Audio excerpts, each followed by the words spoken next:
Nasa na naman ang pamilyang ito? Ang pamilyang parang magkakasakit kapag nasa bahay lang. Kaya tara, gala tayo. Nakita lang namin sa TikTok tong place na to at sino ba naman kami para hindi pumunta? Bilang mga kaladgarin naman tayo, di ba? Dito lang naman yan sa Tanay Rizal, mga 1 hour away lang from here. I mean, mula sa bahay namin, oo. Na para bang napakalapit na ng 1 hour para sa amin. Okay naman yung way papunta, walang rough road kaya hindi kayo mahirapan. Sa labas pa lang mapapa-picture na talaga kayo kasi apaka-aesthetic talaga. Hindi crowded, kaya literal, kami lang ang tao dyan. Ang ganda ng view, mapapa-emote ka sa mga hinanakit mo sa buhay. Okay naman yung food nila, ang daming kanin mga be, kaya ulam yung damihan nyo. Total bill namin umabot ng 1-2, 3 adult at 1 tiyanak. 4 rice meals at saka 3 drinks lang in-order namin kasi share lang naman kami ni Aki. Nakakabusog naman siya kasi marami talaga yung rice, so kukulangin lang kayo sa ulam. Yung drink, sakto lang, nothing special, pero goods na din. Ang maganda lang dito kasi parang na-solo namin yung place. Kasi kami nga lang yung tao nung time na yan. Nakakaaliw kasi makikita nyo talaga yung mga kambing dyan pag gala-gala lang. After namin kumain, naglakad-lakad muna kami, pampatagtag naman ang kinain. Pumunta kasi kami dito sa dulo kasi medyo maganda rin yung view. At sino ba naman tong kapatid ko, akala mo kanya itong lote. Yung anak ko, tinuturo yung kambing kasi gusto niyang sakyan.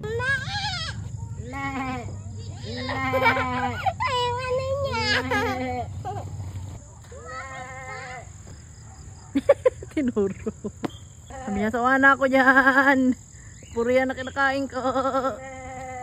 Overall, okay naman at nag-enjoy naman kami dito. A day well spent, sabi nga ng aking kapatid. Wait lang, meron din pala dito sa baba. Ayan, may pa-karaoke. Actually, may CR din dyan sa may labas, sa gilid. Okay naman tumambay dito magbabarkara. Magkakasya naman kayo dyan. Kaya kung naghahanap kayo ng overlooking na kainan sa Rizal, try nyo dito sa Gino's Bistro.